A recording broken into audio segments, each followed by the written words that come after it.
তো আমরা পকুকে নিয়ে স্কুল থেকে পৌঁছেছিলাম বোনের বাড়িতে বেলা 12টার সময়। আমরা তো ভাবলাম যে ওরা বলেছিল যে 11টার সময়তে শুরু হবে গায়ে হলুদ স্নান করা, কিন্তু তখন শুরু হয়নি। সবাই রেডি হচ্ছিল, আর এইদিকে আমার ভাই, ছোট ভাই আর কি রেডি হয়ে গেছে বঙ্কুকে খাওয়াবে বলে, ভাগনা বলে কথা। আর এদিকে বঙ্কুর বাবা রেডি হচ্ছে, আমার বোনের বর। আর তারপরে সবাই ফাইনাল পুরোপুরি রেডি হয়ে চলে গেছে স্নানের জায়গায়। হলুদ পর্ব হচ্ছে, বঙ্কুর ঠাম্মা বঙ্কুকে হলুদ লাগিয়ে দিল, তারপরেই স্নান করানো শুরু হলো। বঙ্কু তো মানে সব খেয়ে দিয়েছিল, ফুলের পাপড়িও মুখে নিয়ে নিয়েছিল, সাথে ও যে হলুদ রঙের শালু পরেছিল সেইটাও মুখের মধ্যে দিয়েছিল।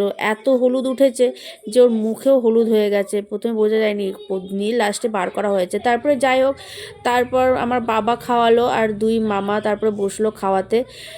ছেলে তো সব কিছুই খেয়ে মানে আজকে ওর আর খাওয়ার দিন, মানে সব কিছুই খেয়ে নিয়েছে, কিন্তু কিছু ধরেনি না।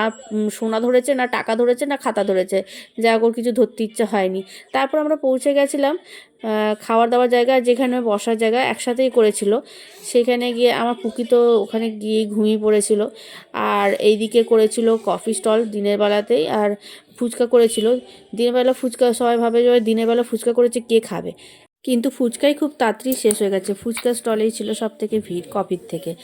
তাও 1:30টা বাজে, পকুকে তো খাওয়াতে হবে, তার জন্য আমি চলে গেছিলাম খাবারের জায়গায়। পকু বসেছিল খেতে। পকু বসার পরে মন দিয়ে মেনু কার্ডটা দেখছিল যে কি হয়েছে, কি হয়েছে আসলে তো নয়, কি ওর চয়েস করে খাবে, ওর পছন্দের কী জিনিস হয়েছে সেগুলোই মন দিয়ে দেখছিল। যেমন ধরো পাতে শাক পড়েছে সেটাতেই রেগে গেছিলো।